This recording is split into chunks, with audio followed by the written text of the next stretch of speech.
Hi, it's Polly with Get Busy Thriving, and I wanted to talk to you today about the concept of an emotional scale. And if we look at, positive emotions and negative emotions, we can pretty easily, begin to categorize them that way. So positive emotions could be things like at the highest level, appreciation and love, maybe hope or excitement, maybe eagerness or joy, things like that, right? Even peace is more of a positive emotion than a negative emotion. Negative emotions can be frustration, overwhelm, anxious, depressed at the worst case, right? So there's this scale, this scale of positive and negative, and recently I learned about people describing it as, states. So you could have beautiful states, beautiful, energetic, emotional states. So that would be our positive emotions, and negative states.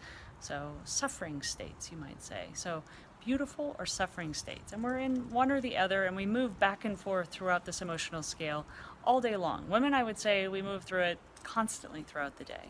Sometimes we can have a cocktail of emotions, right? We can be, a couple of mixed things that give us a blending of emotions. But either way, you either find yourself in a beautiful state or in a state of suffering. And I want to propose that what that emotional scale is indicating to us is that we're either thinking thoughts and having an experience of those thoughts because of the meaning that we're making up about what we're thinking that are creating alignment with our highest self, our source, our God self, whatever you call it, or disempowering us. They're putting us in a state of suffering because we're looking at something, whatever we're talking about, thinking about, paying attention to, and whatever we're making it mean, that is in opposition to the way our source sees it. So if you find yourself in a suffering state, then I encourage you to look at, what is it you're focused on, and what are you making it mean? And if you're making it mean something that doesn't make you feel good, to get into a more beautiful state, you just have to reframe it. You have to rethink about it, reimagine it, start to tell a new story about that thing. It's like, there was a game that we played when we were kids, the hotter, colder game. So one of the kids would hide something in the house, and the rest of the kids would try and find it. And the child who had hidden it would give signals. You're getting hotter, you're getting hotter, you're getting hotter, you're getting colder, you're getting colder, you're getting away from it. Hotter, you're getting cold, you're getting closer to it.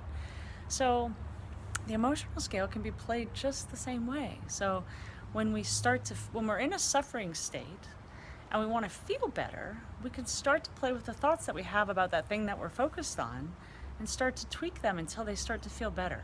Sometimes even just real general statements like, I don't have to think about this right now. That sometimes makes me feel better if I find myself in a suffering state. Just say, I don't have to think about this right now. Sometimes I'll say, this too shall pass. Really general, but it moves me up the scale from a state of, bad suffering sometimes to maybe a less suffering, and I keep moving myself up in the emotional scale.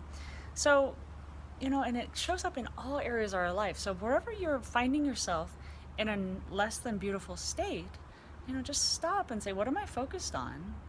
And, what am I thinking about that thing? Am I thinking something that's disempowering me and doesn't feel good? And what if I thought a different thought about it? How else could I look at this situation? One of my favorite questions is, what else could this mean? What else could this mean? Or something like, how does Source see this?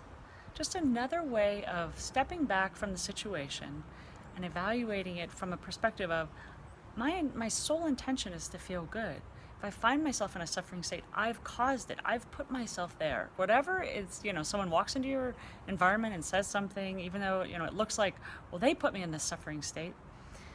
Well, you know what? Your response to what they've done is what puts you in the suffering state. So take responsibility for it and then work to move yourself into that more beautiful state by either going very general, like I don't have to think about this right now, or this too shall pass, or maybe just what's something else this could mean, or how could I feel better about this, right? So play with that. The goal is, I would say, my intention in every moment is to look for things that make me feel good. And if yours also is to be in a happy, joyous state as much as possible, and you find yourself in a suffering state, look at what you're focusing on and what you're making it mean, and how could you begin to talk yourself through story, through language, into a better state. So that's all it is. Our states are just responses, and they're either indicating us hotter or colder, what we are focused on, how we're aligned or misaligned with how the source sees it. So thought I would share that with you and hope that's helpful. If you like this video, please like it below. Thanks.